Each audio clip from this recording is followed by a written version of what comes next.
وصلى الله على سيدنا مولانا محمد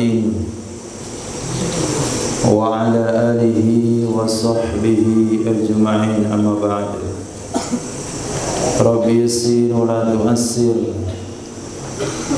ربي تمم بالخير ربنا اشرح لنا صدورنا ويسر لنا أمورنا وأمور المسلمين واحلل عقدة من لساننا يفقهوا قولنا بسندنا المتصل إلى إمام الخاتمة الحفاظ الإمام جلال الدين السيوطي رحمه الله تعالى قدس الله سره وأدام النفع بعلومه وبركاته ونفحاته ومداته وكراماته في الدارين آمين. Kita lanjutkan dengan kitab Jami' Shaghir nomor hadis 7494. Hadis ini terdapat dalam Sunan At-Tirmizi dan Sahih Imam Hakim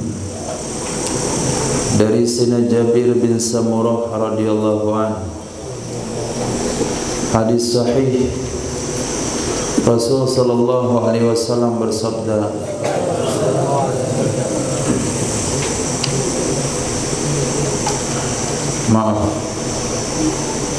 Sayyidina Jabir bin Abdullah, Sayyidina Jabir bin Samurah radhiyallahu anhu menceritakan, kana fi saqaihi hamusha, adalah pada kedua betisnya Nabi, pada kedua betisnya Nabi hamusha, kecil.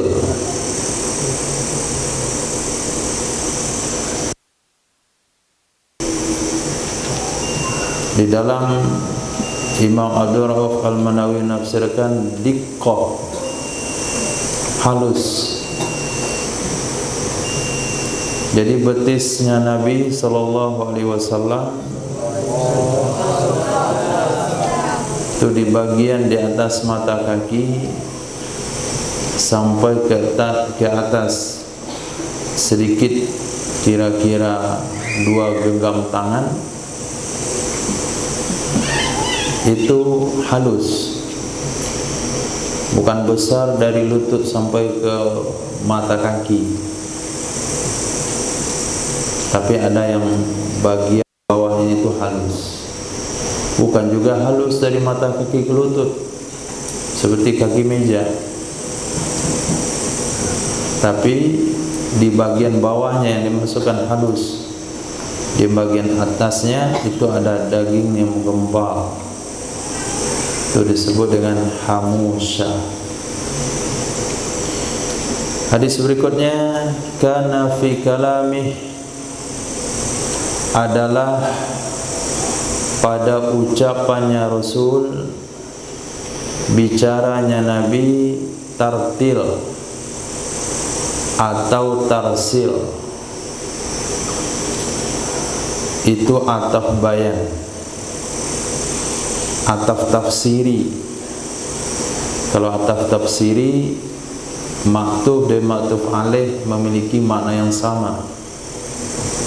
Hanya saja kosakata pertama kurang dipahami oleh pendengar, maka ditafsirkan dengan kalimat setelah huruf ataf. Itu disebut dengan ataf tafsir. Tartil di sini maknanya adalah ta'anni wa tamahul, pelan, pelan serta jelas huruf dan barisnya. Ini bicaranya Nabi sallallahu alaihi wasallam. Ucapannya jelas, mudah dipahami, bahkan hadis berikutnya kalimat-kalimatnya bisa dihitung. Kalimat-kalimat yang beliau gunakan itu bisa dihitung. Jadi bukan bicara cepat, menggunakan kosakata yang enggak jelas, terburu-buru sehingga susah dipahami, atau menyebabkan orang salah paham dengan apa yang disampaikan. Cara bicaranya Sayyidina Rasul lambat, pelan, jelas, mudah dipahami. Ini makna dari tartil atau tarsil. Bukan berarti Nabi bicara membaca hadis itu seperti tartil baca Quran, bukan itu maksudnya. Tapi tartil di sini maksudnya tarsil. Jadi yang kurang dipahami itu tartilnya, seolah-olah mengarah kepada cara baca Quran, tapi tidak, maksudnya tarsil. Sehingga kita dikatakan tarsil, maka pemahaman lebih jelas. Itu bagi orang Arab. Bagi kita tartil, tarsil sama saja mendengarnya, nggak ada beda. Nah, azan masuk. Silakan azin.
Allah Allah.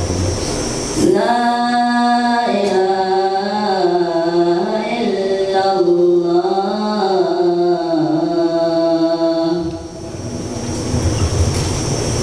La ilaha illallah. Asyhadu anna Muhammadan abduhu wa rasuluhu. Raditu billahi rabbil alamin. Sayyidina Muhammad sallallahu alaihi wasallam. Allahumma salli wa sallim wa barik ala Rasulillah. Allahumma rabbana hadhihi hadi Sayyidina Muhammad wa sallam. Wa sallallahu Bismillahirrahmanirrahim. Hadis berikutnya 6.000 7.000. Tadi salah tulis. 6.496. Kana katsirul araq. Hadis sahih riwayat Imam Muslim adalah Sayyidina Rasul sallallahu alaihi wasallam orang yang sangat banyak keringatnya. Katsirul araq,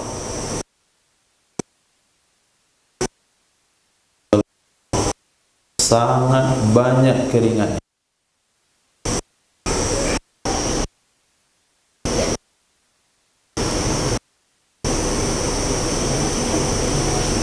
Hadis berikutnya masih dalam Sahih Muslim, hadis sahih diriwayatkan dari Sayyidina Jabir bin Samurah, kana katsira sya'ril lihya. Ada ia Sayyidina Muhammad sallallahu alaihi wasallam sangat lebat bulu jenggotnya. Katsir sangat lebat, sya'ar bulu lihya jenggot, sehingga menutupi dada beliau. Bukan 3 helai. Kalau 3 helai berarti antum keturunan ke-8. Kalau enggak ada sama sekali berarti keturunan ke-8 dari nenek moyang antum yang mencukur jenggot. Itu kata para ulama. Karena kalau cukur jenggot, cukur, keturunan ke-8-nya enggak ada lagi.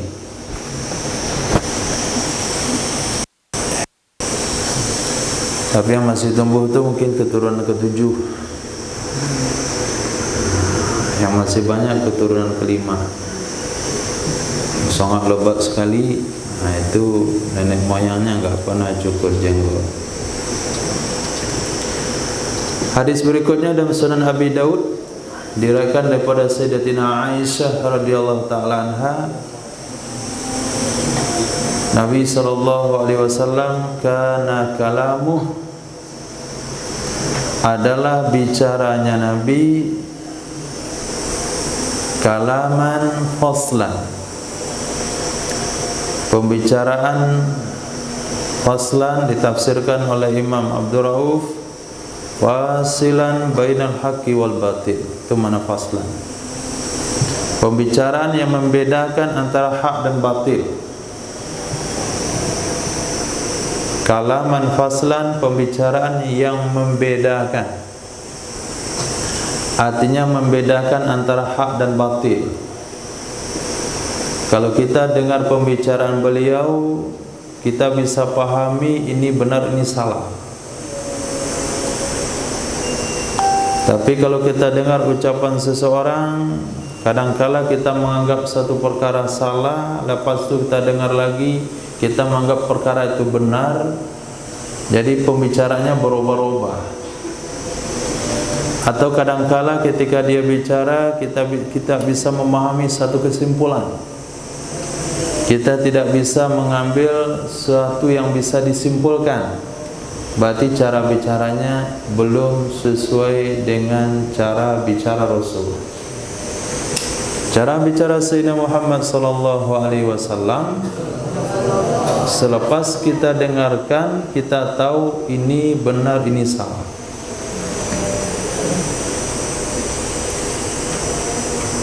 Maka sunnahnya para ulama, sunnah yang harus dihidupkan oleh para ulama, bicara hukum yang jelas di mana mereka berada. Jangan didengar satu tempat, ini hukum yang disampaikan, di tempat yang lain lain lagi. Ini kemarin beda. Jadi kalamnya, pembicaraannya membuat orang bingung.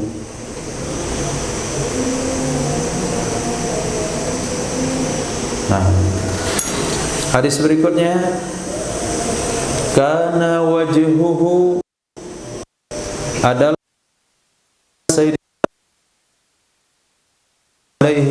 alaihi wasallam mithla syamsi, seperti matahari, wal qamari, dan bulan. Seperti matahari dan bulan. Seperti matahari di segi cahayanya, seperti bulan di segi ketampanannya. Wa kana mustadiran, ada ia muka Sayyidina Rasul itu bundar, bukan lonjong, tapi bundar.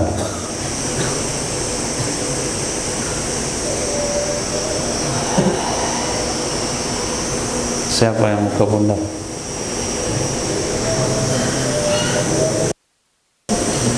Bundar bukan karena banyak makan. Ini awalnya mukanya panjang, tapi karena banyak makan gembung kiri kanan jadi bundar, bukan itu. Bukan bundar karena daging kiri kanan, bukan. Bahkan sampai nggak ada leher lagi, saking bundarnya. Bukan itu maksudnya. Memang postur awal itu bundar. Karena hadis sebelumnya kita baca, muka Nabi itu tipis, nggak tebal dagingnya. Jadi bundar bukan karena banyak daging. Hadis berikutnya, Sayyidina Rasul kana ahabbul alwan, kana abghadul khulqi, adalah yang paling dibenci, yang paling tidak disukai, khuluq, akhlak, ilaihi, bagi beliau, al-kadzib, adalah bohong. Bohong yang paling Nabi tidak sukai. Berkhianat juga tidak suka. Tapi dari sekian sifat-sifat tercela, yang paling tidak disukai itu bohong. Kenapa? Karena orang pembohong susah untuk diperbaiki. Bagaimana kita memperbaiki sementara dia tidak jujur memberikan informasi? Seperti orang berobat ke dokter, ditanya pinggang sakit.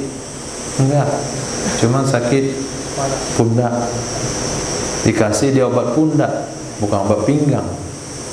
Ini enggak bagus-bagus itu orang. Tapi apabila seseorang jujur, kita tahu apa yang bisa kita sampaikan, apa yang mesti kita sarankan. Tapi kalau bohong, nanti salah nasihat, salah arahan. Seharusnya dia dikasih obat yang ini, nasihat yang ini, arahan ke sini, tapi ketika dia bohong memberikan arahan, salah memberikan dosis, salah memberikan obat, salah. Tuh dipijat di situ, sakit nggak? Nggak. Padahal sakit sekali. Ini ditinggalkan oleh tukang pijat.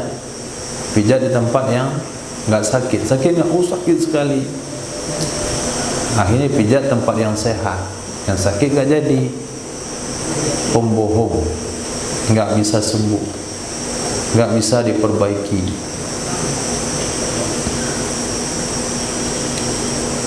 Kemudian hadis berikutnya, kana ahabul alwan, adalah yang paling disukai, yang paling disenangi dari sekian warna, ilaihi, bagi Sayyidina Rasul sallallahu alaihi wasallam, adalah warna hijau. Warna hijau.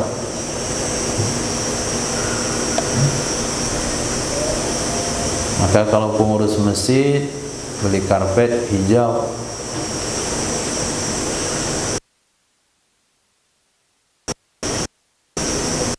antum beli baju yang enggak putih ya hijau, karena bagus hijau. Kana ahabut tamri, adalah yang paling disenangi kurma, dari sekian kurma bagi Rasul sallallahu alaihi wasallam adalah kurma ajwa, kurma yang hitam pekat, walaupun harganya lebih mahal, tapi itu yang Nabi senangi dari sekian jenis kurma. Bahkan dari hadis sebelumnya Nabi memberikan arahan yang lebih khusus, yaitu kurma dataran tinggi Madinah. Kurma dataran tinggi Madinah. Kemarin kita sudah sampaikan, bahkan kita bisa memesan kurma dataran tinggi tersebut secara khusus. Memang orang itu packing dengan nama ini kurma dataran tinggi, ajwa dataran tinggi. Itu yang paling bagus. Al-ajwa. Kana ahabbu thiyabi ilaih al-qamisa. Hadis Sunan Imam Abu Daud, Sunan At-Tirmizi dari Sayyidatina Ummi Salamah, hadis sahih. Hadis sahih adalah yang paling disenangi, yang paling disukai dari sekian jenis pakaian kepada Sayyidina Rasul sallallahu alaihi wa alihi wasallam adalah gamis. Jadi gamis bukan budaya Arab, bukan budaya, tapi itu pakaian yang paling disenangi oleh Nabi. Baju gamis, bukan kurta, bukan koko,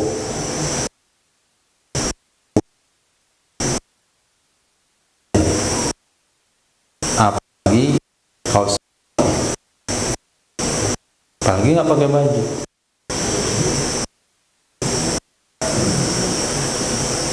Jadi sehingga kita nggak membolehkan baju kurta. Sempat dibolehkan beberapa bulan, apa yang terjadi? Nggak sempat sholat.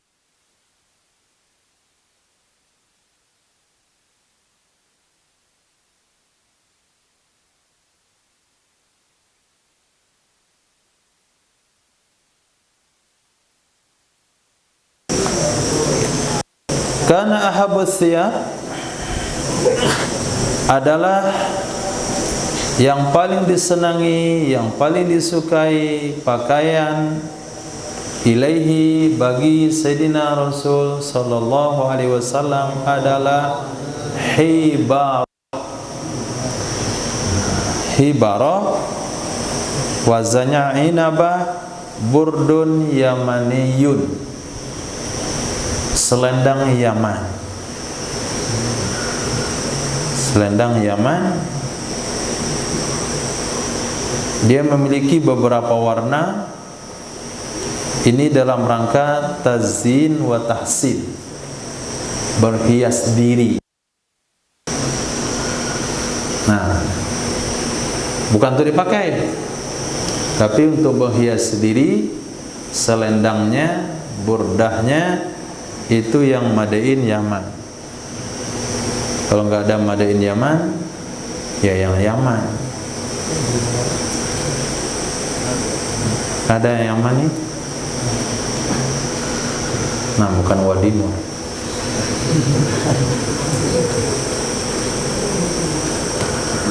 Bukan juga apa satu lagi itu? India. Kemudian India. Ya, walaupun produk yang antum beli itu dibuat di Indonesia. Dan Nabi SAW berarti memakai pakaian impor, pakaian luar negeri. Nabi memakai pakaian luar negeri. Bahkan Nabi juga punya jubah Yamani yang ketika berwudu harus dilepaskan lengannya karena lengannya yang sempit. Jadi buka dulu Nabi wudu. Akiknya juga Yaman. Dan Nabi juga pernah pakai pakaian Syam. Artinya memakai pakaian di luar dari produk luar negeri itu bahagian dari hidupnya Sayyidina Muhammad sallallahu alaihi wasallam.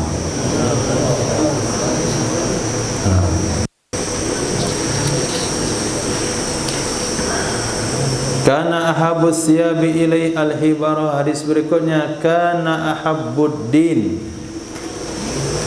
adalah yang paling disukai, yang paling dicintai, ad-din, cara beragama,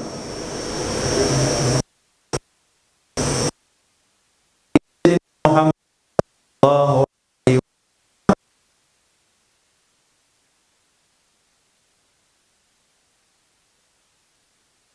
yang berkekalan, sesuatu yang istiqomah, sesuatu yang berkelanjutan di atasnya oleh sahibuhu, pelakunya. Jadi sesuatu yang bisa diistiqomahkan oleh pelakunya. Itu sebabnya ketika Sayyidina Abdullah bin Amr bin As datang kepada Sayyidina Rasul sallallahu alaihi wasallam ingin mengkhatamkan Al-Quran dalam satu hari, Nabi tidak izinkan. Sehingga Nabi berikan tawaran pertama sekali dalam 40 hari. Tujuannya untuk apa? Supaya istiqomah sampai akhir hayat. Itu sebabnya Nabi juga melarang untuk puasa dahar, supaya istiqomah sampai akhir hayat. Akhirnya ungkapan Sayyidina Abdullah bin Amr bin As ketika usia tua, kata beliau, kalau sekiranya dulu saya mau menerima sarannya Nabi, sungguh mudah aku mengamalkan agama. Maka kita cari suatu pengamalan agama yang bisa kita istiqomahkan sampai tua. Nabi menjaga salat malamnya dengan bacaan yang istiqomah. Sampai beliau tua, beliau membaca di waktu duduk. Dan akhir beberapa ayat mau ruku, Nabi berdiri. Jadi Nabi menunjukkan kepada kita istiqomah atas amal.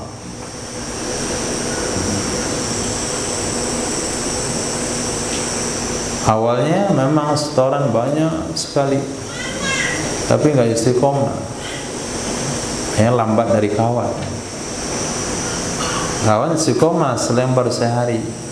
Dia bisa 3 lembar, tapi dalam 3 hari, 5 hari. Biarlah tahajudnya nggak banyak-banyak, hanya 6 rakaat saja, dekat-dekat subuh lagi. Tapi bisa dijaga istiqomah. Duhanya enggak 8 rakaat, cuma 2 saja, 4 rakaat saja, tapi istiqomah. Karena Nabi SAW menyukai cara beragama yang bisa dilakukan istiqomah. Madawama alaihi sohibuh.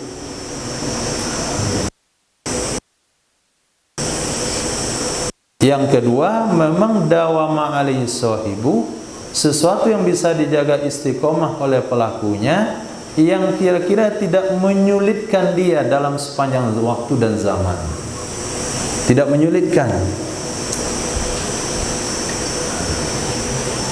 Kana ahabur rayahin, kana ahabur rayahin adalah yang paling disenangi, yang paling disukai bau-bauan, wangi-wangian bagi Nabi sallallahu alaihi wasallam adalah faghiyah.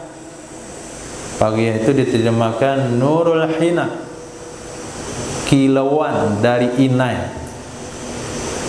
Kilauan dari inai. Berarti inai bagian dari wangi-wangian yang boleh dipakai oleh laki-laki. Betul boleh. Tapi bukan di kuku tempatnya. Nah, di jenggot atau di rambut kepala. Di kuku tempatnya itu untuk perempuan. Jadi jangan asal Nabi suka ini antum pakai inai. Besok dah merah kuku semuanya.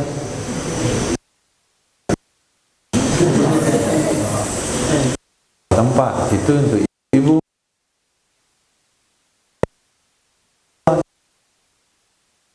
Nanti ini di jenggot. Atau ubannya diinai. Rambutnya diinai. Tidak ada anjuran wanita menginai rambut, tapi inai bagi wanita di kuku dan di kulit. Nah, ketika ihram, apakah di kulit muka dan di kulit tangan untuk menyamarkan warna. Bagi laki-laki, inai juga, hanya di jenggot dan di rambut ketika sudah beruban. Nah, sudah tumbuh uban. Kalau yang hitam tidak sunnah diwarnai dengan warna inai. Apalagi bukan inai. Kulit hitam, rambut pirang. Orang bule nyasar. Itu bule lama di Padang. Karena ahabus syah adalah yang paling disenangi, yang paling disukai dari bagian kambing. Ilaihi, bagi Sayyidina Rasul sallallahu alaihi wasallam, adalah muqaddamaha, bagian depannya.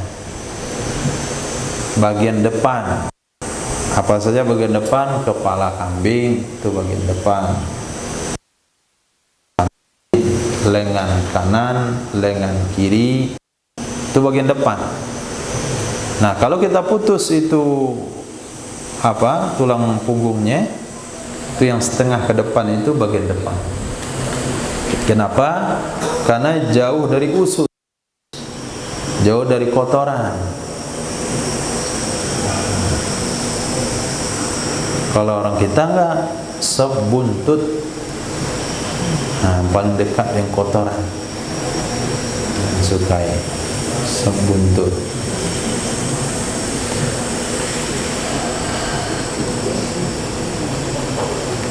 Karena ahabus syarab adalah yang paling disenangi, yang paling disukai dari minum-minuman, ilaihi, bagi Nabi SAW adalah al-hul, yang rasanya manis, al-barid,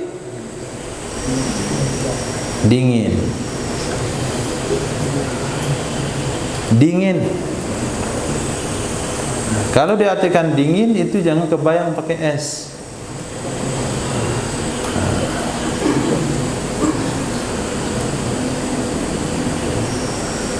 Karena kalau pakai es itu musallaj, dieskan, dicampur es. Di sini bukan dicampur es, tapi dingin. Bisa saja dingin karena didinginkan di luar rumah, atau dingin karena terbiar lama. Seperti air yang disimpan di dalam kendi, itu kan rasanya dingin. Atau air yang baru saja diisi dari galon, itu bari. Tapi kalau antum masukkan es, itu dingin juga. Tapi dalam bahasa Arab tidak masuk kategori bari, tapi bahasanya musallaj. Dan rasanya manis.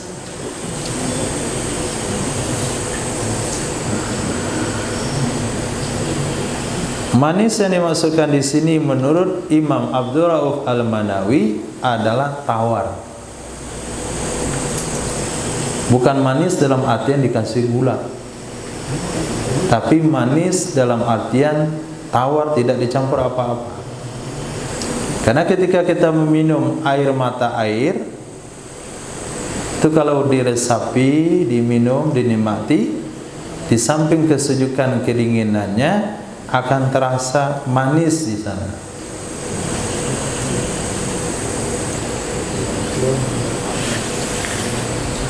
Ada juga yang memaknai manis itu manisnya dicampur dengan madu atau dicampur dengan kurma.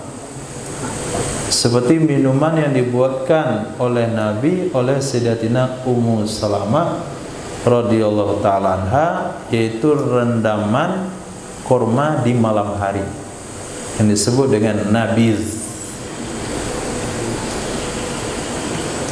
Nah, ketika Nabi bertanya kepada Sayyidina Abu Hurairah, beliau berwudu, adakah air bersamamu? Kata Sayyidina Abu Hurairah, ada, yang cuman air nabis, wahai Nabi. Nabis, yaitu air yang kurma direndam ke dalamnya. Maka Nabi berwudu dengan air kurma tersebut. Nah, menurut pemahaman ulama fikih, itu air yang berubah dengan benda mujawir, maka airnya tetap suci, mensucikan. Air suci, mensucikan. Kita masukkan ke dalamnya kurma.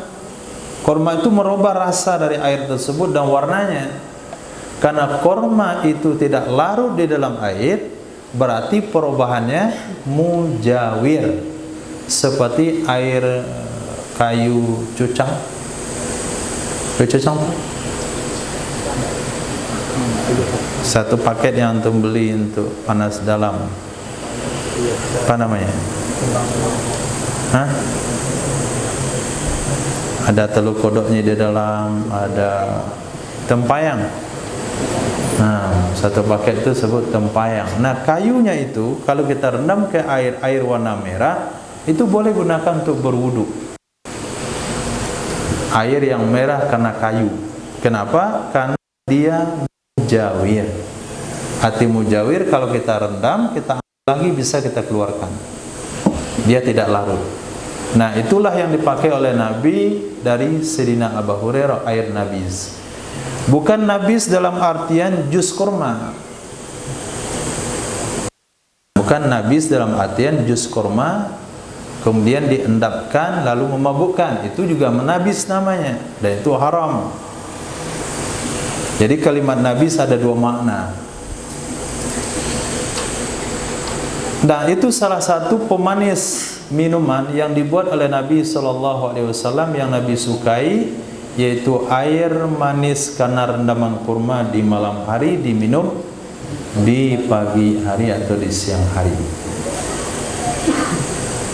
Kana ahabus syarabi ilaihi al-laban, adalah yang paling disenangi, yang paling disukai minuman-minuman bagi Sayyidina Rasul sallallahu alaihi wasallam adalah susu. termasuk susu sapi.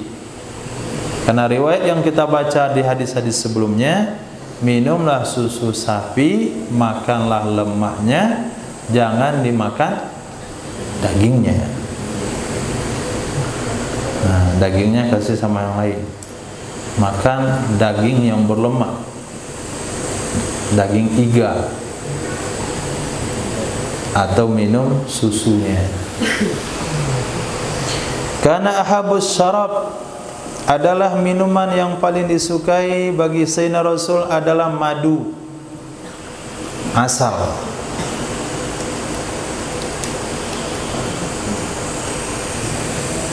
Hadis selanjutnya, kana ahabus syuhur,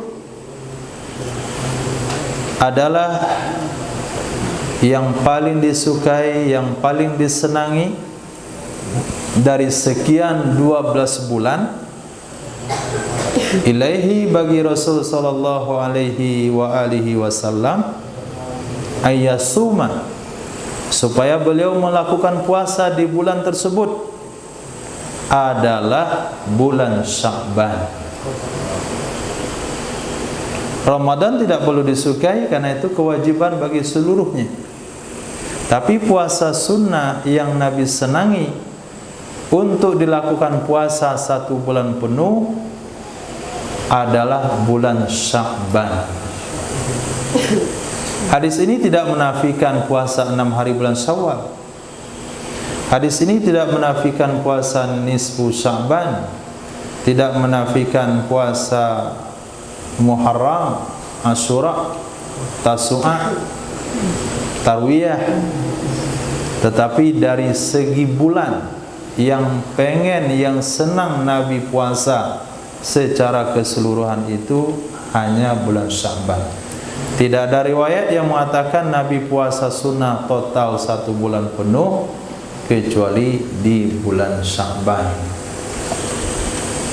Karena ahabus sibal, adalah yang paling disenangi, yang paling disukai celupan, ilaih, kepada Sayyidina Rasul sallallahu alaihi wasallam, adalah al-khal, cuka.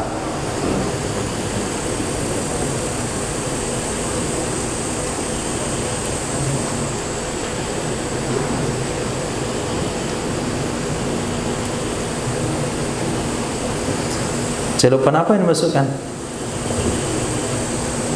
Hah? Tempat mencelup gorengan. Celupan yang dimasukkan di sini yaitu pewarna kain. Cuka itu bahan dasar. Apabila ditambahkan, kata Imam Abdul Rauf, apabila ditambahkan sedikit tembaga, maka dia menjadi celupan hijau. Apabila ditambahkan sedikit besi, celupan hitam.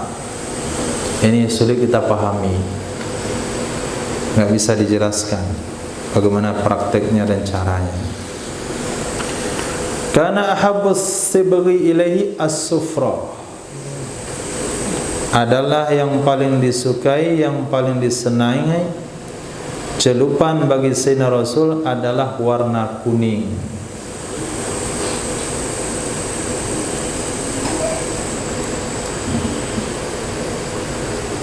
Nah, celup di sini apa bedanya sama yang tadi? Celupan di sini kata Imam Abdul Rauf mengarah kepada mewarnai jenggot dan rambut. Jadi celup di sini untuk jenggot dan rambut. Beda sama celupan yang tadi. Jenggot itu enggak dicelup pakai tembaga, tidak. Itu pakai campuran besi. Nah, celupan yang hadis pada yang kedua, hadis sahih Imam At-Tabrani, itu kata Imam Abdul Rauf, pembahasan ini kepada mencelup, mewarnai jenggot dan rambut itu warna kuning. Nah, warna kuning. Jadi ini itu kan ada dua warna. Yang Nabi suka itu yang kuning. Sementara mewarnai pakaian, Nabi melarang bagi laki-laki yang warna kuning untuk pakaian. Tapi yang untuk jenggot yang warna kuning. Karena ahabbut ta'am ilaihi as-sarid, adalah yang paling disukai, yang paling disenangi makanan at-ta'am dari sekian makanan ilaihi kepada Nabi atau bagi Nabi sallallahu alaihi wasallam adalah as-sarid. As-sarid itu sejenis bubur gandum yang dicampur daging. Bubur gandum yang dicampur daging yang dipotong kecil-kecil.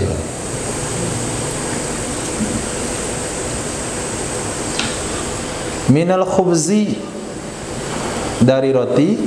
Khubuz artinya bahan awalnya roti gandum dihancurkan, dilumatkan, kemudian dikasih air, kasih potongan daging. Atau sarid dari hais. Hais di dalam hasis.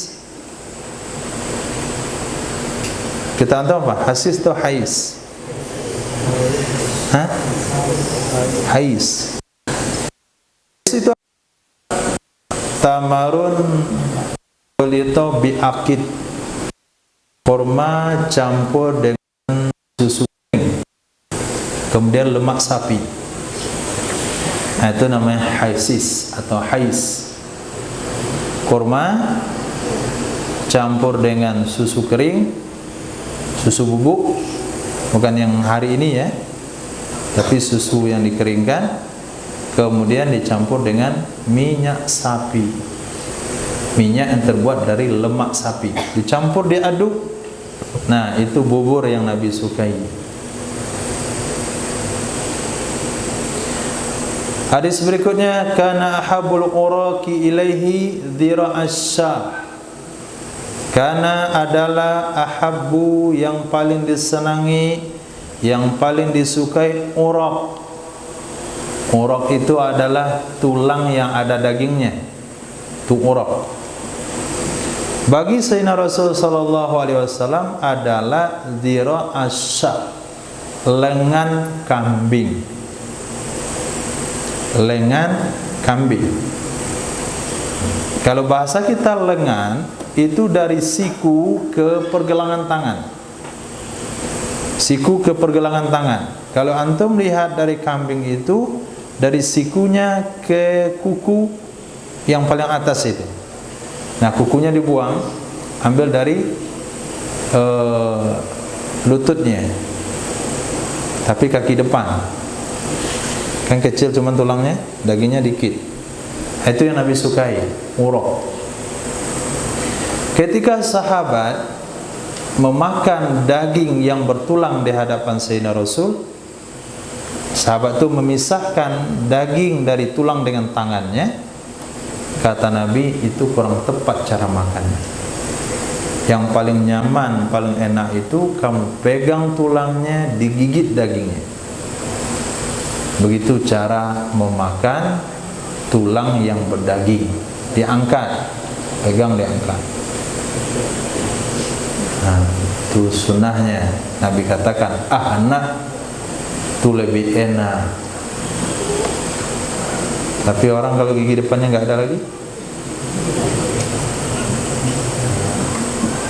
tentu hilang sunnah makan daging yang ditulang. Itu disebut uraq. Nah, dari sekian tulang yang berdaging yang Nabi paling senangi, bukan tulang punggungnya, bukan tulang rusuknya, tapi lengannya. Lengan. Hadis sahih. Kana ahabul amali ilaih, adalah yang paling disenangi, yang paling disukai amal ibadah bagi Nabi sallallahu alaihi wasallam adalah maduwima alaih, sesuatu yang bisa diistiqomahkan di atasnya walaupun sedikit. Maduwi ma'ali, sesuatu yang bisa diistiqomahkan di atasnya walaupun sedikit.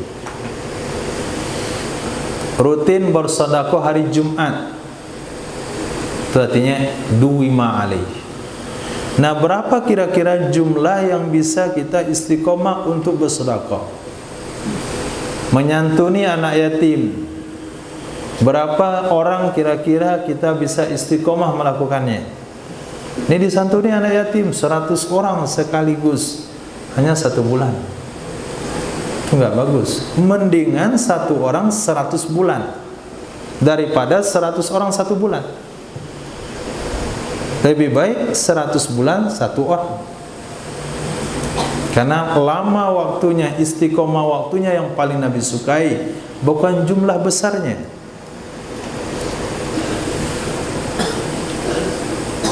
Sehingga Nabi katakan, sederhanalah dalam beramal, Allah tidak akan bosan sampai kamu sendiri yang bosan. Jadi jangan dibuat satu target, jangan buat satu amal kalau kita tua, kalau kita lemah, tidak bisa mengistiqomahkannya sehingga kita membenci amal itu. Nah, jangan sampai membenci amal itu.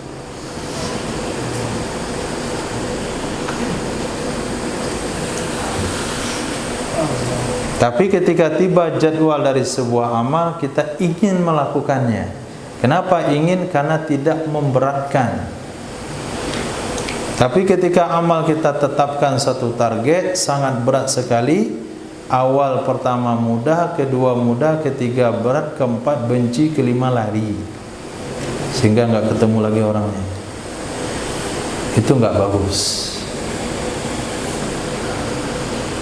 Nggak apa-apa istiqomah setoran selembar sehari, asal istiqomah. Kalau istiqomah 1 juz sehari bagus juga. Masuk bulan Januari, wisuda bulan Februari. Sebulan selesai Quran. Nah, bagi santri baru yang sudah punya target besar, harus dijaga sampai selesai. Guru-guru itu tidak boleh satu santri kurang target dari target yang sudah ada, dari kebiasaan setoran sabak sebelumnya. Lebih boleh, tapi kurang nggak boleh.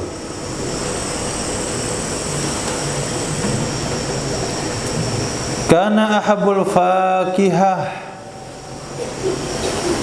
adalah yang paling disenangi, yang paling disukai dari buah-buahan. Ilaihi, bagi Rasul sallallahu alaihi wasallam, adalah rutab, kurma basah. Kurma basah itu bukan kurma yang dicelup dalam air, tapi kurma yang sudah matang tapi masih ada air di dalamnya, belum menjadi tamar, itu rutab. Kemudian bitih, semangka. Semangka. Dan Nabi pernah memakan sekaligus kurma atau semangka di tangan kanan, kurma atau semangka di tangan kiri sekaligus. Imam Abdul Rauf juga mengulas di dalam, kana yakulu hadza bihadza. Nabi pernah memakan kurma dengan semangka, daf'an lidorori kulli minhuma. Semangka akan mengatasi kerusakan yang ditimbulkan oleh kurma, kurma akan mengatasi kerusakan yang ditimbulkan oleh semangka. Jadi digabung kedua-duanya sehingga negatif semangka hilang dengan kurma, negatif kurma hilang dengan semangka, sehingga muncul dua manfaat yang besar. Kenapa? Karena kurma sendiri panas, terlalu panas. semangka itu sendiri sangat dingin, kemudian dihangatkan sedikit oleh kurma. Nah, maka kalau menghidangkan semangka dan kurma, jangan semangka saja.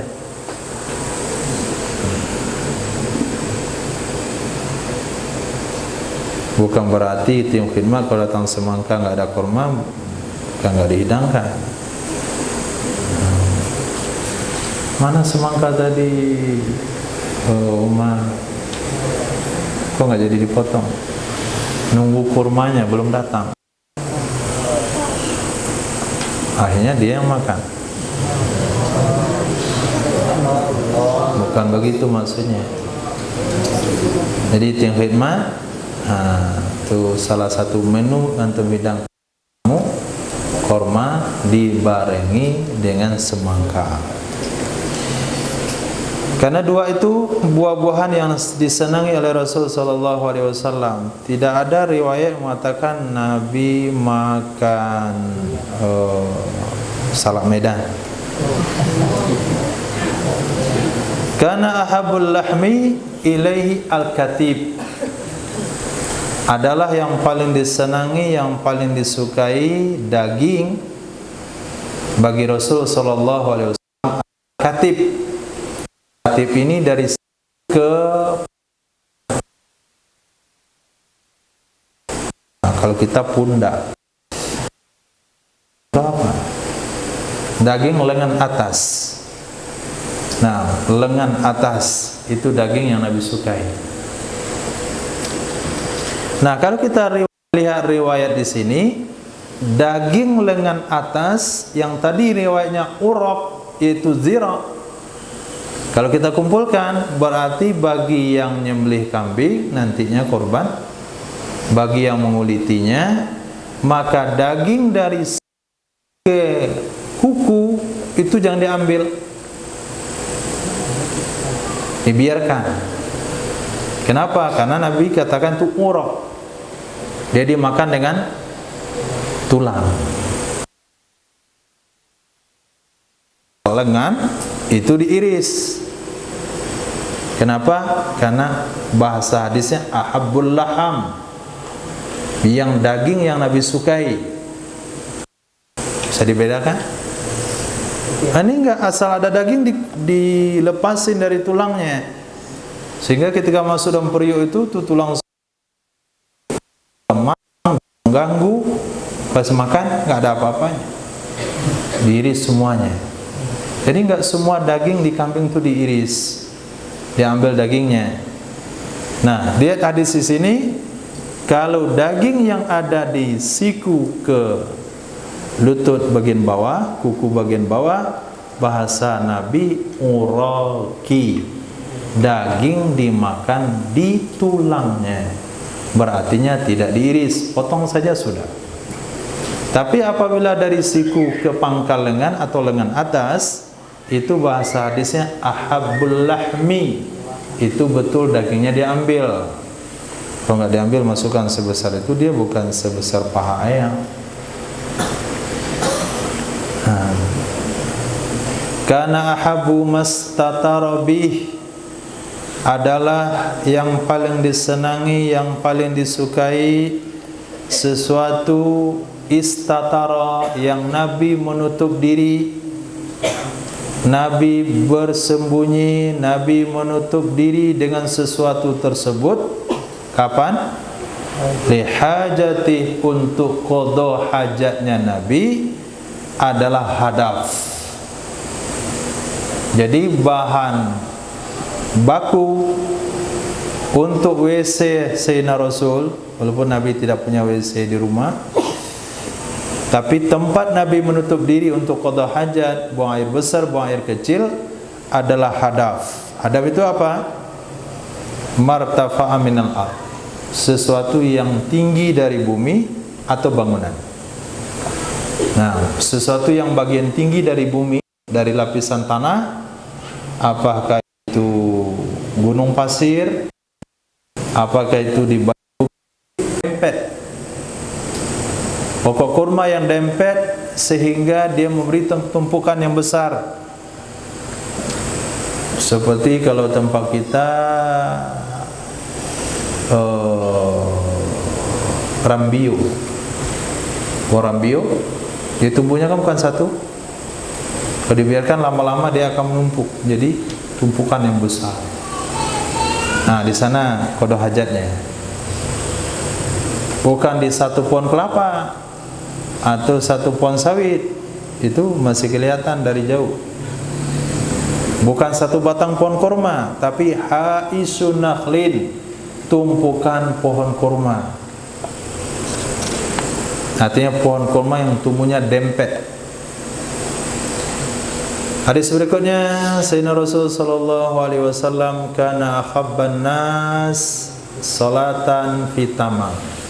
Adalah baginda Nabi, adalah Sayyidina Muhammad akhaffan nas, orang yang paling ringan salatnya. Akhaffan nas, yang paling ringan, yang paling cepat. An-nas, manusia, salatan, di segi salat fi tamamin, di waktu tamam, di waktu ada di tempatan, bukan sedang safar. Ketika solat zuhur 4 rakaat, asar 4 rakaat. Ketika solat tepat pada waktu, bukan jamak takdim, bukan jamak takhir. Nabi itu yang paling ringan solatnya, yang paling cepat solatnya. Jangan antum salah tafsir, berarti saya yang ngamalkan sunnah itu. Kita belum selesai 1 rakaat, mereka dah salam. Ba'da isyanya. Tak baru aja baca mau ruku rakaat pertama, dia dah ngobrol belakang. Dah selesai ba'da sudah. Kenapa cepat sekali? Karena akhaffan nas salati fi tamam. Ikut sunnah Nabi. Karena yang paling cepat solat itu adalah Nabi. Nah, untuk menafsirkan hadis ini perlu membaca hadis-hadis yang dibaca, hadis-hadis yang menceritakan bacaan-bacaan Nabi dalam solat. Subuh hari Jumat as-sajdah, itu akhafain nas, dah paling cepat. Rakaat kedua ad-dukhan. Tapi ketika dibaca subuh Jumat wadduha, rakaat kedua alam nasr misalnya, itu paling cepat dari yang lain, berarti dia telah ittiba dengan Sayyidina Rasul. Itu penafsiran yang salah. Nah, penafsiran yang salah. Dan sampai ditafsirkan semakin cepat solatnya, semakin cepat mengimamin solat, berarti semakin sesuai dengan sunnah. Itu salah paham. Karena memahami suatu hukum, memahami suatu hadis, bukan hadis yang ini saja dibaca, tapi bagaimana praktek Nabi dalam sholat.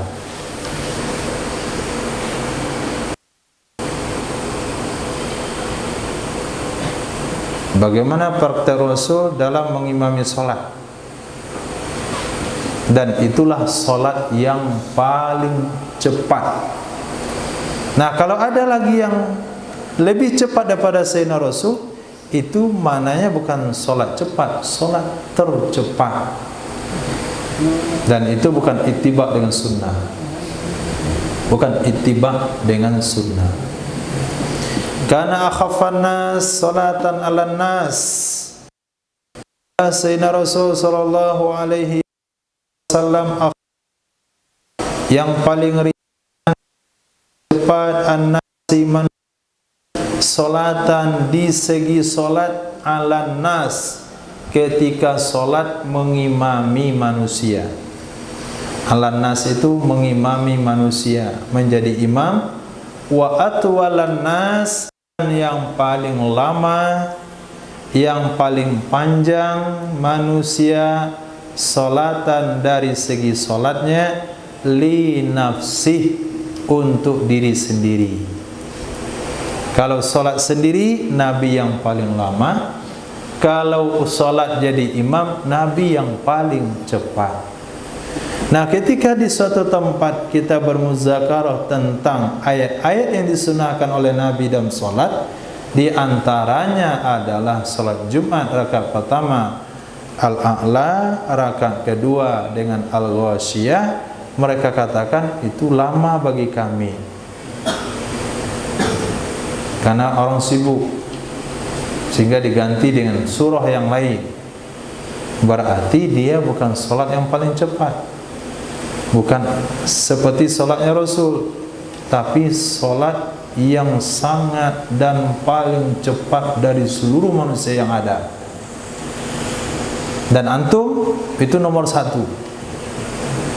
Nah, salat tercepat sedunia, enggak pakai iftitah, enggak pakai surah Al-Fatihah saja, itu salat ba'diyah. Kalau hari ini tidak dilakukan perubahan, salat ba'diyah enggak pakai iftitah, salat ba'diyah enggak pakai surah, dari pondok saat sekarang antum tidak berubah diri, tidak mau mengistiqomahkan baca iftitah dan surah dalam salat sunat, nanti sampai jadi guru, sampai jadi orang tua, itu salatnya tetap begitu, nggak akan pernah berubah.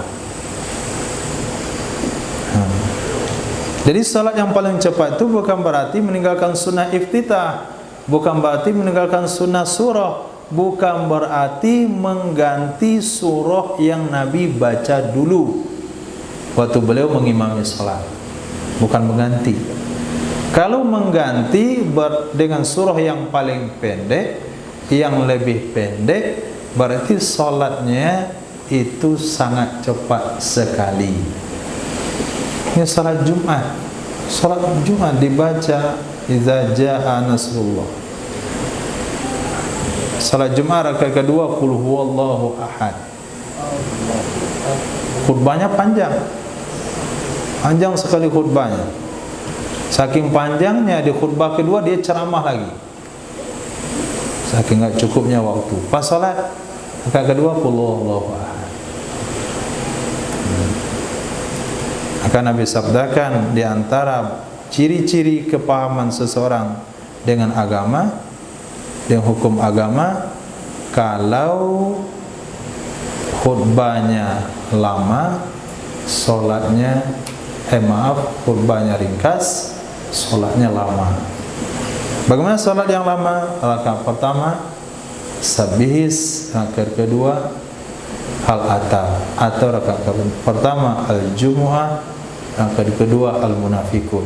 Hanya 2 pilihan surah yang dicontohkan Nabi dalam salat Jumat. Karena idza ata maridan, 2 hadis lagi. Adalah Sayyidina Rasul sallallahu alaihi wasallam idza ata apabila beliau mendatangi, apabila beliau membezuk maridan, orang sakit,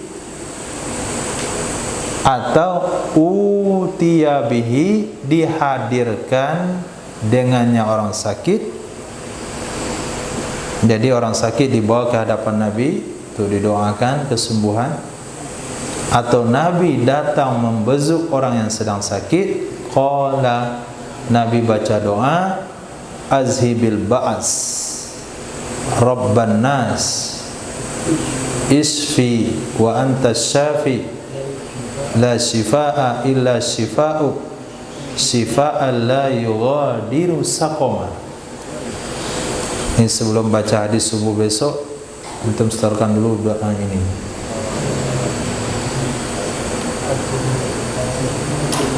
Semuanya akan dicari, siapa-siapa enggak, semuanya. Yang enggak dapat berdiri sampai selesai. Pengajian ditambah setengah jam. Kita ulang, artinya azhibil ba'as, hilangkanlah baksa, penyakitnya. Rabban nas, itu nasab dengan ya nida yang dibuang, wahai Tuhannya manusia. Wahai Tuhannya manusia. Isfi, sembuhkanlah wahai Allah. Wa antas syafi, engkau zat yang menyembuhkan. La syifaa, tidak ada kesembuhan kecuali hanya kesembuhanmu. Berobat sampai ke luar negeri, kata Allah enggak sembuh juga. Berobat hanya dengan air jampi, kalau Allah bilang sembuh. Kenapa? La syifaa illa syifa'uk. Tidak ada kesembuhan kecuali kesembuhan dari Allah. Kesembuhan yang bagaimana dimintakan Nabi untuk si sakit, syifaan la yughadiru saqama, kesembuhan yang tidak menyisakan rasa sakit, kesembuhan yang tidak menyisakan rasa pedih. Dah sembuh, alhamdulillah, tapi masih terasa dikit. Itu belum berarti. Dia kesembuhan yang tidak menyisakan sakit, sembuh total. Azhibil ba'ash Rabban nas isfi wa anta syafi la shifaa illa shifa'uk shifa'an la yughadiru saqama. Nah, terakhir, karena adalah Sayyidina Rasul sallallahu alaihi wa alihi wasallam idza ata baba qaumin, apabila beliau mendatangi pintu satu kaum, pintu orang yang mau dijumpai, lam yastaqbilil baba, niscaya tidak menghadap ia Sayyidina Rasul ke pintu tersebut. Al-bab alif lam adid dzikri, semana dengan pintu, yaitu baba qaumin. Pintu tersebut min tilqa'i wajhi, dari depan mukanya Nabi. Walakin, akan tetapi Nabi menghadap mir ruknih, dari sudutnya pintu. Sudut pintu itu konsennya al-aiman, baik yang kanan, awil aisar atau yang kiri. Wa yaqul, Nabi katakan assalamualaikum, assalamualaikum.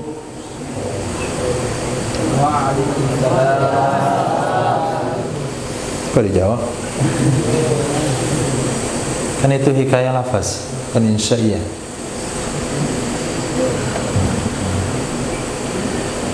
Tapi datang ke rumah kawan, berkunjung, mau ziarah, silaturahmi 2,5 jam, 4,5 jam, 7 jam. Nah, itu berdirinya di depan pintu, ngadapnya ke konsen kanan atau konsen kiri, dengan menundukkan pandangan, bukan berdiri depan pintu. Nah, diketuk. Nabi mengetuk pintu, riwayat yang lain dengan ujung kukunya, ujung jari, bukan dengan tinju. Terdengar salamnya, terdengar ketukannya, tapi karena diketuk dengan tinju, nggak jadi kita bukain. Nah, ini yang datang orang kasar, orang nggak tahu sopan santun. Kemudian salam jangan mendadak, bertubi-tubi, sehingga tidak membuat orang, tidak ada waktu bagi orang melakukan persiapan. Karena jatahnya 3. Assalamualaikum, itu peringatan bagi tuan rumah, bahasanya ada tamu yang datang, maka tuan rumah akan mendengarkan ada tamu yang datang. Berikan tuan rumah untuk memakai baju, apalagi kalau sampai yang ditemui wanita, berikan mereka untuk menutup aurat, cari perlengkapan. Yang kedua, baru assalamualaikum, itu tuan rumah baru selesai memakai baju, bersiap-siap mau berjalan ke pintu. Yang ketiga, assalamualaikum, tuan rumah sudah ada di depan pintu, bukakan pintu. Waalaikumsalam warahmatullahi. Ini enggak pakai tinju. Assalamualaikum, assalamualaikum, assalamualaikum. Habis kesempatannya. Sudah ada habis jatahnya 3 kali. Tidur saja. Tidak ada kesempatan bagi tuan rumah melakukan persiapan. Lagi pula ketukannya bukan ketukan tamu, tapi ketukan menjemput orang yang dicari.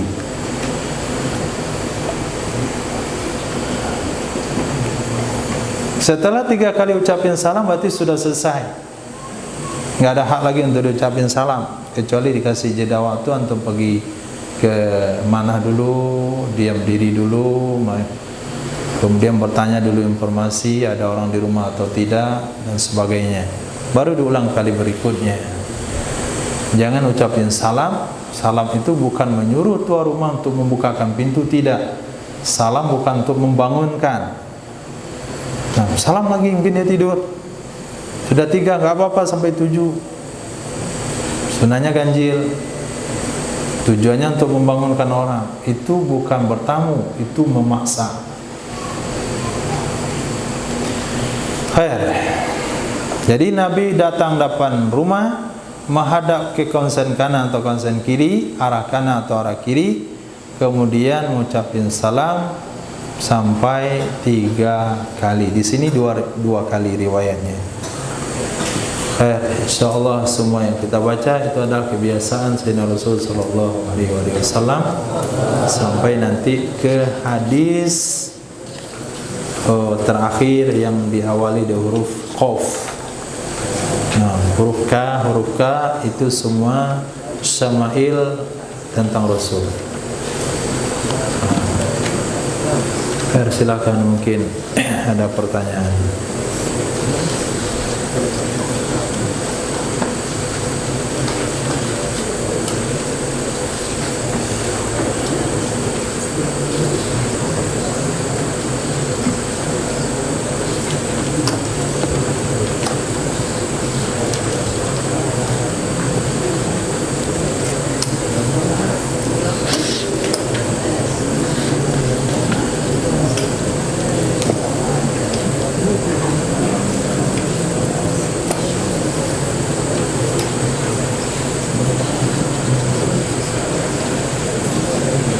Ini ada.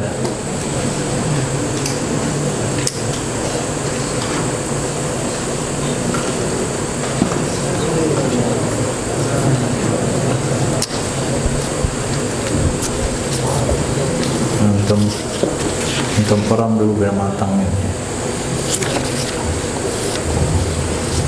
Udah matang baru dibagi.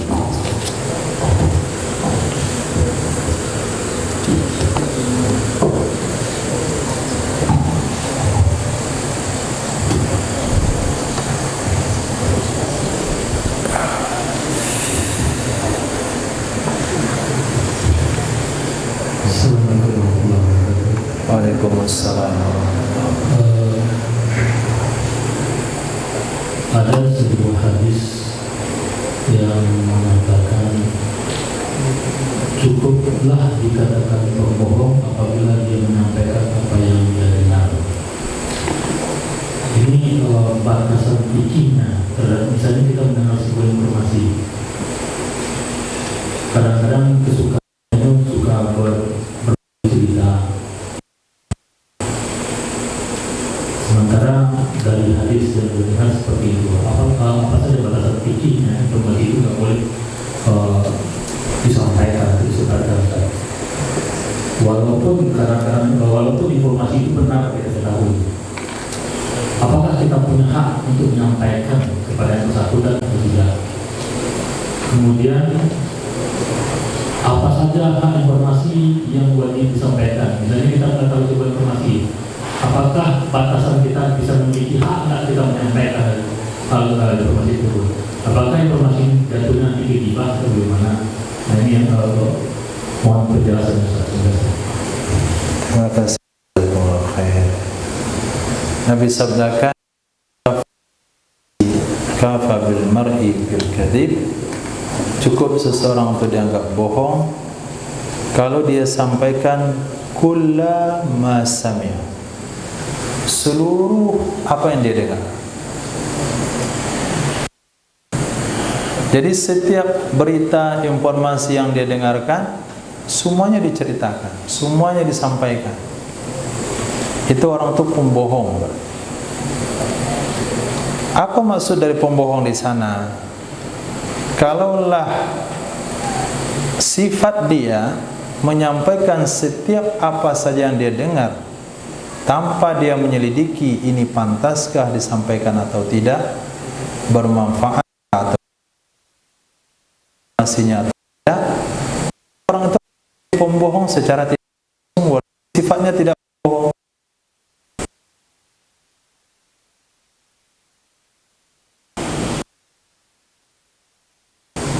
Walaupun intinya bukan karena dia, tapi karena informasi yang dia sampaikan, karena informasi yang dia dengar, tidak dia selidiki sebelumnya. Dia mendengarkan saja. Oh, saya mendengarkan dari orangnya langsung. Apakah benar setiap apa yang kita dengarkan dari orangnya langsung itu benar? Kan belum tahu juga. Maka dari sekian yang kita dengar, kita sampaikan yang berguna, yang bermanfaat bagi orang yang mau tempat kita bercerita.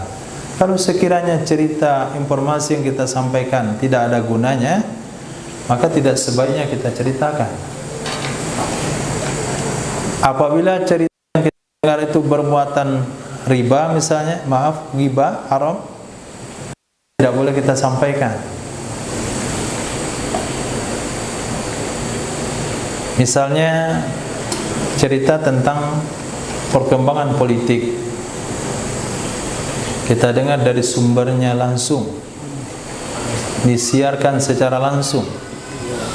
Apakah ada jaminan orang yang menginformasikan itu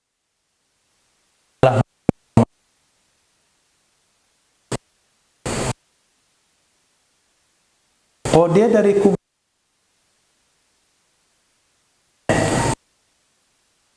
tapi ada jaminan enggak informasi yang disampaikan itu benar? Yang kedua, kalau kita sampaikan kepada seseorang, apa manfaatnya bagi dia dunia atau akhiratnya? Kalau dia dengarkan informasi itu, apa manfaatnya baginya dunianya atau akhiratnya? Apabila dia dengarkan informasi tersebut, sementara dia bukan bagian penanggung jawab, bukan orang yang punya wewenang yang bisa merubah suatu ketetapan, satu kebijakan, kita nggak perlu menyampaikan kepadanya. Kita sampaikan kepadanya berita suatu informasi politik kepada seseorang tersebut. Setelah itu dia dengarkan. Setelah dia dengarkan bertambah ibadahnya, berarti bagus. Setelah dia dengarkan dibuat kebijakan untuk merubahnya, untuk menggagalkannya, berarti bagus. Tapi setelah dia dengarkan, tidak ada gunanya bagi dia sama sekali. Manfaat dunianya enggak ada, manfaat akhiratnya tidak ada, dia juga tidak punya wewenang dalam hal itu. Berarti sesuatu yang kita dengarkan itu enggak ada gunanya untuk disampaikan. Nah, bercerita tentang sesuatu yang punya wewenang kepada orang lain, kepada rakyat, sementara rakyat itu mendengarkan hanya sekedar mendengarkan, kecuali manfaatnya bagus. Misalnya jalan. Sekarang pemerintah nanti tanggal 3 hari sebelum Lebaran sampai 3 hari setelah Lebaran itu akan jalan diberlakukan satu jalur. Nah, bagus kalau kita sampaikan kepada kawan kita, mungkin dia berpergian di jalan tersebut sehingga dia tidak terjebak macet. Itu manfaat duniawi yang bisa kita sampaikan. Kalau misalnya Menteri Pendidikan memperkenalkan satu kebijakan begini-begini, sementara kalau kita sampaikan kepada orang yang berkenaan, dia bukan orang pendidikan, dia bukan orang yang sedang melakukan pendidikan, dia bukan orang yang bisa buat kebijakan dalam pendidikan. Kalau kita sampaikan sama dia, tidak ada gunanya. Lain halnya kalau informasi tersebut, kalau kita sampaikan kepadanya, dia bikin pergerakan, dia bikin suatu usaha, dia bikin suatu batasan sehingga dia bisa menyelamatkan sekian orang, berarti bermanfaat. Tentunya agama membolehkan, agama membatasi informasi yang kita sampaikan kalau informasi itu tidak ada muatan ghibahnya. Kalau ada muatan ghibah tidak boleh. Informasi itu tidak ada muatan namimahnya, adu domba misalnya. Misalnya Gofar, Vigo, ini saya jujur sampaikan sama antum, gua nih ngomong, nah Vigo tuh enggak bodoh-bodoh dikit orangnya. Nah, jujur yang disampaikan informasinya, nggak ghibah karena dia ngomong yang sebenarnya. Tapi informasi itu akan merusak hubungan antara fulan dengan fulan. Orang diazab dalam kubur karena menyebarkan suatu informasi yang merusak hubungan satu sama lain. Nah, apabila kita hubungan bermasyarakat satu sama lain, kalau kita cerita kawan, kalau kita sampaikan ke kawan yang lain, akan rusak hubungan mereka, kita tidak boleh menyampaikannya. Informasi itu tidak baik. Tapi apabila kawan ini merencanakan satu makar, satu usaha untuk menggagalkan usaha kebaikan si fulan, baik duniawi maupun ukhrawi, itu kita sampaikan. Khair. Standarnya apa? Satu, tidak haram. Yang kedua, tidak merusak persatuan. Yang ketiga, bermanfaat bagi orang yang menerima informasi, baik dunianya maupun ukhrawinya. Daripada hal tersebut, berarti informasi yang tidak perlu kita ceritakan. Karena kalau kita ceritakan, kalau benar tidak ada gunanya kita ceritakan. Kalau tidak benar, kita terjebak menyebarkan berita bohong. Khair, itu kira-kira batasan sederhananya untuk sementara. Silakan.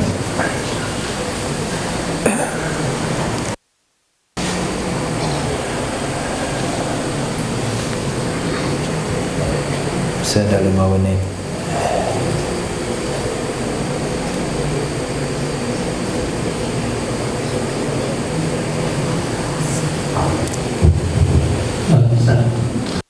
Yang pernah saya tanya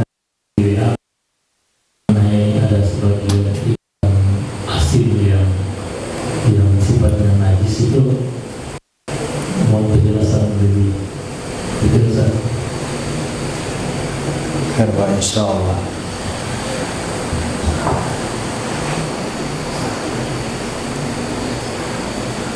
Ikan asin yang cara pengelolaannya itu tanpa membuang kotoran dari ikan tersebut. Dia dijemur dengan kotor-kotorannya. Satu, mungkin karena faktor ikan itu terlalu kecil, seperti ikan teri yang lebih kecil lagi. Maka untuk memasak atau mengelola ikan teri itu dibelah dulu ikannya, dibuang kotorannya.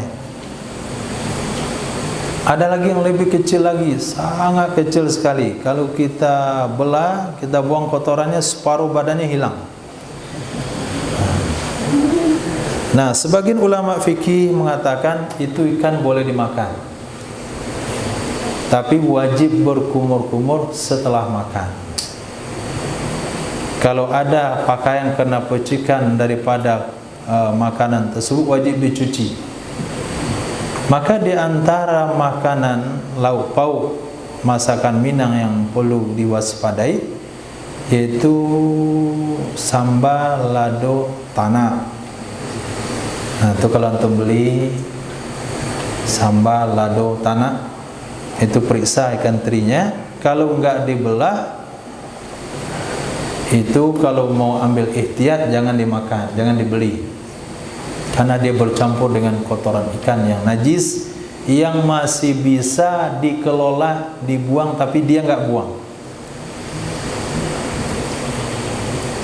Maka bagi antum yang mau makan ikan teri, itu kalau malas membelahnya, langsung beli teri belah, teri yang sudah dibelah, walaupun harganya lebih mahal, dan dicuci dengan air mengalir. Tapi kalau dibeli teri langsung enggak dibelah, buang, apa yang mau dimakan? Habis. dimasak dengan kotor-kotorannya, kalau masih bisa dibersihkan, tidak dibersihkan, haram untuk dimakan.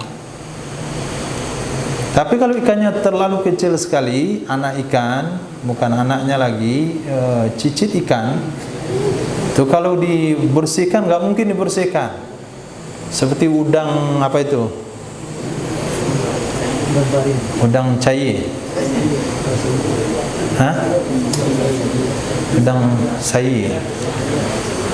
Atau besok mau kita masak 2 kilo, malam ini bersihkan kotorannya dengan santri. Oke, apa dibersih? Sampai subuh tuh nggak selesai. Nah, memakan makanan ikan asin seperti itu bagaimana caranya? Kata sebagian ulama mengatakan tidak boleh dimakan karena najis. Sebagian ulama mengatakan boleh dimakan, dimaafin kotorannya yang ada, tapi untuk dimakan, bukan untuk pakaian, bukan untuk badan. Sehingga kalau selesai makan wajib berkumur-kumur. Nah, kalau makan makanan tersebut, minum air sebelum makan. Sedang makan nggak boleh minum air, karena kalau diminum air sedang makan, bibir gelasnya bernajis, nanti air yang ada di dalamnya bernajis. Kemudian lepas itu dia minum, maka dia akan minum air yang bercampur dengan najis. Maka minumnya sebelum makan. Setelah selesai makan, dia akan cuci mulutnya, maka dia akan minum setelahnya. Itu pendapat kedua, mengatakan begitu cara mengatasinya. Fatwa atau penyampaian yang disampaikan di video itu, semua ikan asin itu najis, nggak boleh dimakan, itu dia nggak tahu ikan asin berarti. Nah, dia nggak kenal ikan asin. Nabi pernah makan ikan asin, yaitu ambar, ketika sahabat mendapatkan ikan di tepi pantai yang besar sekali sampai di bola matanya. Sayyidina Abu Ubaidah sebagai amir waktu itu, panglima perang, memerintahkan sahabat lain untuk masuk ke dalam bola matanya sehingga bisa masuk 18 orang. Dalam bola matanya itu dikeluarin. Kemudian Sayyidina Abu Ubaidah perintahkan untuk mengambil tulang rusuk ikan itu, ditancapkan, kemudian disuruh lewat di situ onta dengan bebannya bisa lewat. Jadi kalau kita lihat tuh sahabat tuh main-main lah pikiran. Kau suruh masuk dalam lubang ikan. Memang sunnah Nabi, memang pernah Nabi pada contohkan masuk dalam lubang mata ikan. Bid'ah itu berarti sia-sia. Bukan untuk menggambarkan kepada kita, untuk menceritakan ke Nabi nanti bagaimana besar ikan yang dijumpai. Kemudian sampai di Madinah, Nabi tanyakan, masih sisakah dagingnya? Bagi kami, kata Rasul sallallahu alaihi wasallam. Berarti Nabi pernah makan ikan asin. Lalu video itu mengatakan semua ikan asin nggak boleh. Ikan asin yang mana dulu? Berarti dia tidak kenal ikan asin. Kalau dia kenal, dia akan tahu ikan asin yang ada dikeringkan yang kotorannya, ikan asin yang betul-betul daging saja yang dikeringkan dengan garam. Jadi yang haram itu ikan asin yang tidak bisa kita bersihkan. Yang halal yaitu ikan asin yang bisa kita bersihkan. Kayak insyaallah. Cukup insyaallah. Subhanallah wa bihamdihi, subhanallah wa bihamdika, asyhadu an la ilaha illa anta, astaghfiruka wa atubu ilaik. Subhanaka rabbil izzati amma yasifun, salamun alal mursalin, alhamdulillah rabbil alamin.